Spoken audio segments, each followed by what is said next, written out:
अब इसके बाद मैं गुजारिश कर रहा हूं द नेशन फाउंडेशन के चेयरमैन के डायरेक्टर बड़े भाई मोहतरम जमील अंसारी साहब कि आप आएँ और अवाम को खिताब फरमाएं। मोहतरम जमील अंसारी साहब।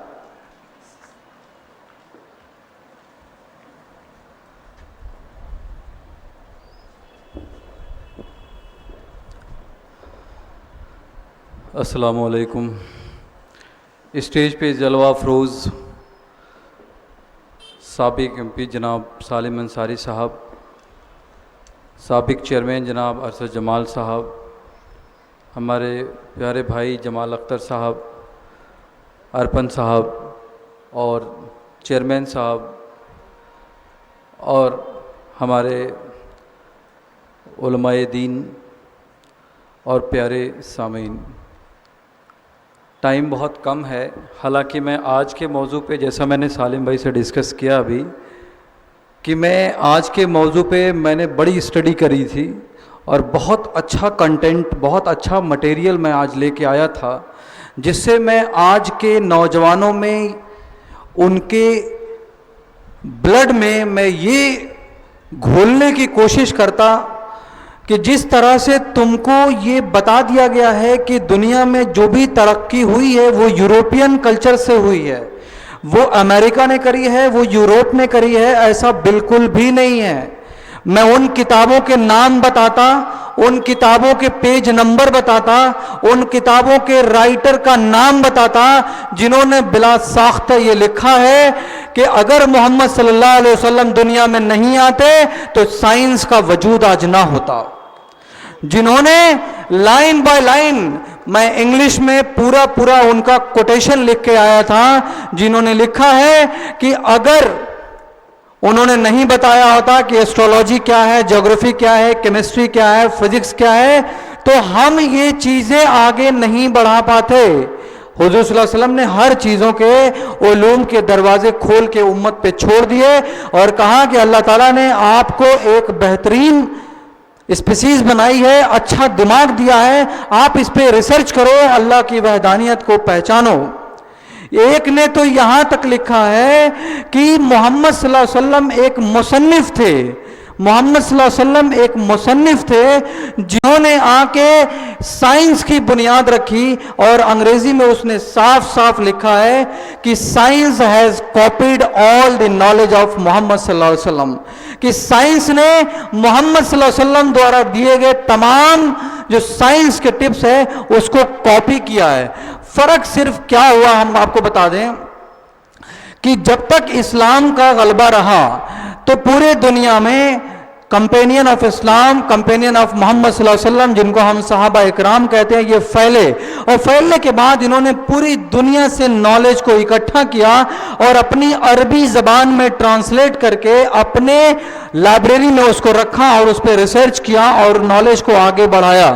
लेकिन ये काम होने के बाद 800 साल के बाद जब ईसाइयों का टाइम आया, उन्होंने उनके मुल्कों को फतह करने शुरू किया, तो आप यकीन नहीं मानेंगे कि उनके लीडर, उनके पॉप, उनके रिसर्च स्कॉलर्स, ये लोग अरब की लाइब्रेरियों से उन किताबों को ले आए और ले आने के बाद उसको अपनी इंग्लिश जबान में उन लोगों ने ट्रांसलेट किया और आज तक जितना भी रिसर्च का काम हो रहा है उन तमाम अरबी वाले नॉलेज जो इंग्लिश में ट्रांसलेट करके ऑक्सफोर्ड यूनिवर्सिटी में रखा हुआ है उसी पे सारा का सारा चलता है। आपको ताज्जुब होगा कि आप जो ये नंबर पढ़ते हैं 1 2 3 जिसको 1 2 3 कहते हैं, ये नोटेशन, ये नंबर सिस्टम भी अरब की देन है।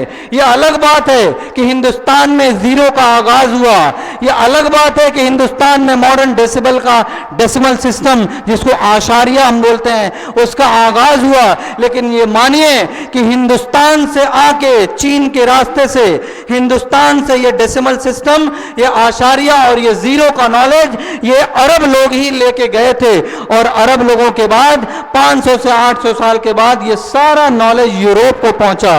आपको ये जानकर हैरत होगी कि उससे पहले, इस्लाम से आने के पहले जो भी नॉलेज था वो ग्रीक लोगों के पास था। किसके पास था? रोमन और ग्रीक। आज भी स्कूलों में पढ़ाने वाले लोग जानते हैं कि रोमन लेटर्स को हम लिखते हैं, जैसे कैपिटल आई होता है 1, 2 3 और जब V बनाते हैं तो वो 5 होता है। और इस तरीके से अगर x बनाते हैं तो 10 होता है। पहले ये 1 2 3 और 0 का कॉन्सेप्ट नहीं था।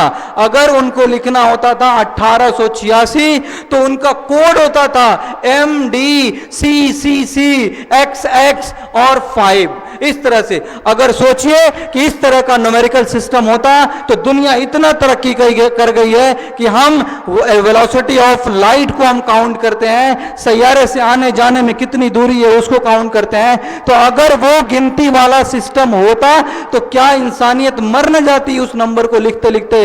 तो ये भी गुलामाने मुस्तफा के लोगों का ये काम है कि उन लोगों ने हिंदुस्तान से उस नॉलेज को लिया, अरबी में ट्रांसलेट किया, उस पर रिसर्च किया, फिर वही नॉलेज यूरोप को गई। और आज कितना आसान है मिलियन बिलियन लाखों करोड़ों को लिखना, कितना आसान है। दूसरी बात जो ये मैं आपको बताऊं, जो ये बच्चे यहां पे, मैंने पहले भी बोला हुआ है, टाइम बहुत कम है, कि जो हम आज कंपटीशन का बीज बो रहे हैं 2011 से समर इस्लामिक ऑर्गेनाइजेशन इस कंपटीशन के बीज को जमीन में दफन कर रही है। और मैं बता दूं कि हमारे मऊ के लोगों में पेशेंस नहीं है, सब्र नहीं है। आज अगर पेड़ लगाया तो कल उसका फल खाना चाहते हैं। आप दुनिया की किसी भी तरह की याफ्ता तंजीम को देख लीजिए, जब भी उन्होंने बुनियाद डाला है, आज हम अपने बच्चों को कोटा भेजते हैं। एलन सबसे बड़ी कोचिंग है। आज 2018 और 19 के सेशन में एलन कोचिंग में 1,45,000 स्टूडेंट पढ़ रहे हैं, जिनकी फीस 1 लाख समथिंग रुपीज है, 1,12,000 या 32,000 है। आपके मोबाइल का कैलकुलेटर फेल हो जाएगा उनकी इनकम को कैलकुलेट करने में। यकीन नहीं है तो गुणा करके देख लीजिए, जवाब नहीं आएगा। मैं बताऊं, जिस समय 1988 में स्टार्ट हुआ था, सिर्फ 2 बच्चों को राजेश महेश्वरी ने पढ़ाया था। और आज उनका यह प्लान है कि 2025 में हम 5 लाख बच्चों को कोटा में बुला के पढ़ाएंगे। आज हमारे पास 145 लोग हैं, उनके 1,45,000 बच्चे, उनको पढ़ाने के लिए मेरे पास 5 से 6 हजार का स्टाफ है। अकेला आदमी इस मिशन को शुरू करने वाला आज उस 5.5 से 6 हजार लोगों को एम्प्लॉयमेंट दिए हुए है, रोजगार दिए हुए है। तो मैं कहूंगा कि आप लोग समर इस्लामिक ऑर्गेनाइजेशन जो कि हर साल इस कंपटीशन को कराता है, और अल्लाह का बड़ा करम है इन लोगों के साथ कि हर साल ये कंपटीशन अपनी ऊंचाइयों को छूता हुआ जा रहा है। आज देखिए लाखों का इनाम है। तो मैं, अल्लाह ने जिनको दौलत दी है, सिर्फ जमाल अख्तर साहब नहीं, जमाल अख्तर साहब जैसे बहुत सारे लोग हैं इस मऊ में जिनको अल्लाह ने साहिब हैसियत बनाया है। इस ऑर्गेनाइजेशन का ताउन करें ताकि ये लोग इस कंपटीशन को दूसरी ऊंचाई दे सकें। दूसरी चीज मैं अपने बारे में बता दूं कि मैं खुद दिल्ली से आया हूं इसी कौम का दर्द लेके कि कोचिंग का निजाम कायम किया जाए। अभी मेरा पहला साल है और अल्लाह का शुक्र है कि मात्र 1.5 महीने में मैंने जो पढ़ाया था, टॉप 10 में मेरी भी एक बच्ची है जिसका 92% सीबीएसई में आया है। तो मेहनत करने की जरूरत है। ऐसा कुछ नहीं है कि आज बीज बोएंगे कल फल निकल आएगा। आप सब्र रखिए, अपने बच्चे और बच्चियों को ये सोच के कि ये मऊ के प्लेटफॉर्म से कामयाब होगी। जो भी प्लेटफॉर्म आता है उसको आप टाइम दीजिए और अल्लाह से दुआ कीजिए कि जो भी मऊ में नेक नियति से प्लेटफॉर्म कायम हो रहा है वो कामयाब हो। और आखिर में मैं समर इस्लामिक ऑर्गेनाइजेशन के जो बानी कहूँगा फैज़ान साहब और अजमल साहब, उनका मैं तहे दिल से शुक्रिया अदा करता हूँ। और उन तमाम बच्चों को मैं दिल की गहराइयों से मुबारकबाद देता हूँ जिन्होंने इस कंपटीशन में हिस्सा लिया। और उनके अलावा जो लोगों ने इम्तियाजी नंबर हासिल किए, पोजीशन हासिल की, उनको भी मैं मुबारकबाद देता हूँ। और चूँकि इसके एक मेंबर की डेथ हो जाने की वजह से जो ताउन का काम था वो पूरी तरह नहीं हो पाया, तो मैं लोगों से ये इल्तिमास और गुजारिश करता हूँ कि समर इस्लामिक ऑर्गेनाइजेशन का आप अभी भी, इस वक्त भी और आखिर वक्त भी आप चाहें तो उनके मेंबरान से मिलकर उनका ताउन करें, ताकि अगर कोई भी ऑर्गेनाइजेशन दुनिया में कमजोर पड़ता है तो उसकी सिर्फ और सिर्फ पहली वजह होती है मालियात हालत का कमजोर होना, फाइनेंशियली वीक होना।